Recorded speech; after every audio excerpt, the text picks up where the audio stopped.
pick the odd matrix out.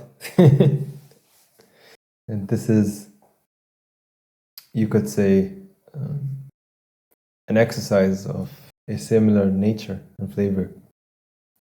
The keyword here really is counterclockwise rotation around the z-axis. To solve this problem, you need to understand two fundamental things. The first thing is, if we think right now about a counterclockwise rotation around the z-axis, then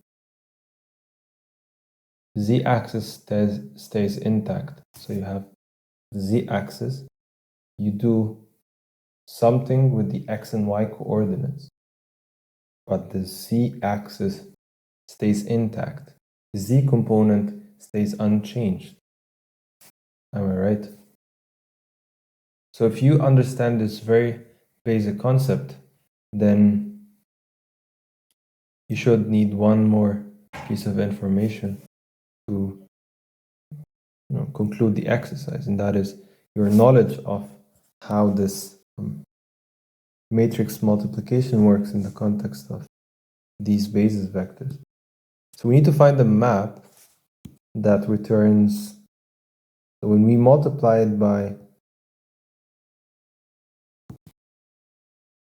when we multiply this map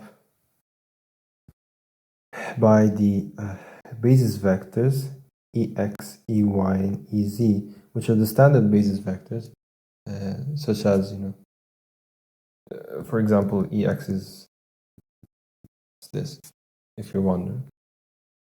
But, this is standard basis vectors. If we multiply them like this, then we should get something, I don't know, in X and something in Y, but Ez should stay intact. Ez, right? Easy.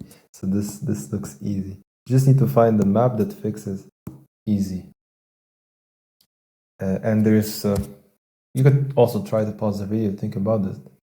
But in this case, there is no other but this map that fixes easy. And to see this, we just we give it a quick look. Let's now take a look at this. Well, you could either do this, or you could simply look at this setup. If you're wondering, this shoe, very long legs, shoelace and all of that. But anyway, what I'm trying to say is, if you can do it in your mind, then yes, you can see that this is the vector for the z-axis, which does not change. But if you would like to expand this further, and I want to expand this now because for the last 3.5 minutes I've been saying hand wavy nonsense. We take Ex with the vector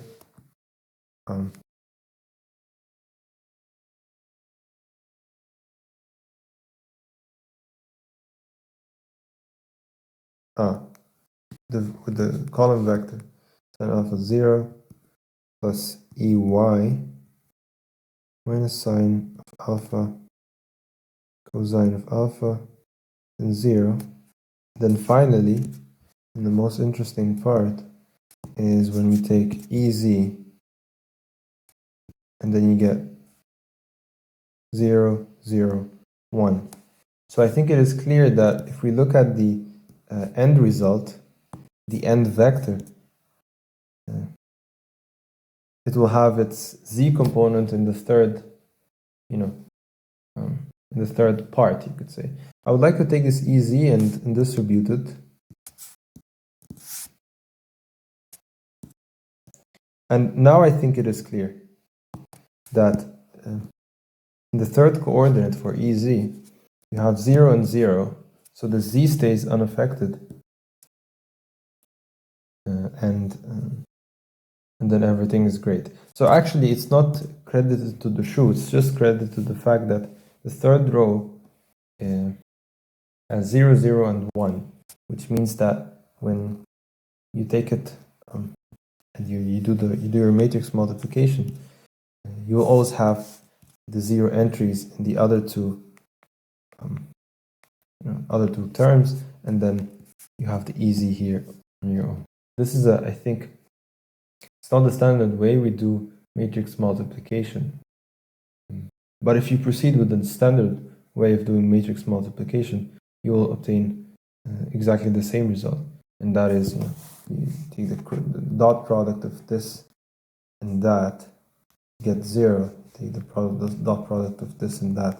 You always get 0 in the third coordinate until you do the final one, and you get this 1 here. So I'm not sure. I feel like it all boils down to this setup where the z coordinate is fixed. But I think if I speak more, I will make big problems.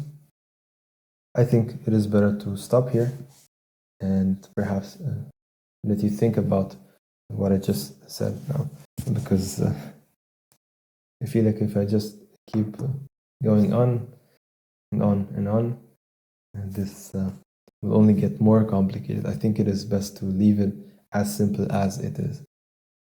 So, to conclude, find the map that fixes easy. It's as easy as that.